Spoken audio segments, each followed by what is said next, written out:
Guten Morgen mga kamamshi and everyone. So ayan po. Welcome back again sa ating sharing for today's vlog natin mga kamamshi. And today nga po unboxing tayo.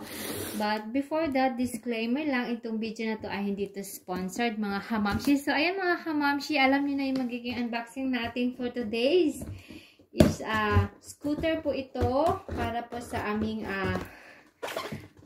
little na nini. So, ayan, kasi last time, meron kami ng scooter, pero iba po siyang style. So, medyo nahirapan po siya. So, try namin itong ganitong style if okay po ba sa kanya mga kamamshi. So, ayan, magpa-thank you muna kami sa papa namin. Siyempre, mga kamamshi, sa kanyang pag-buy nito.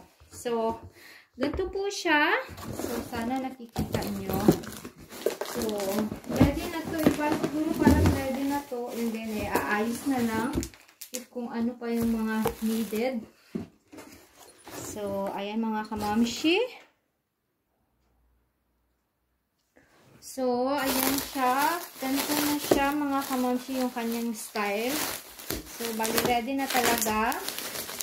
So, i-adjust mo na lang if kung ano pa yung kailangan mo i-adjust mga kamamshi. So, ayan. So, wait ko na lang yung papa namin if paano ba to. And, ito yung mga screw niya na available. And, syempre, ito yung mga instruction kung paano siyang gamitin mga kamamshi. So, ito po siya. 3 po yung kanyang gulong. 2 in the front and tapos yung back niya ganito. So, super gaan lang din niya mga kamamshi. So, ayan. So, super excited na naman yung aming little girl nito later mga kamamshi. So, ganito po siya yung kanyang style mga kamamshi. So, bali na purchase namin to sa Amazon and maraming color pong pagpipilian. Nasa sa inyo na lang kung anong gusto nyo. And ito po yung kanyang brand. Yoleo.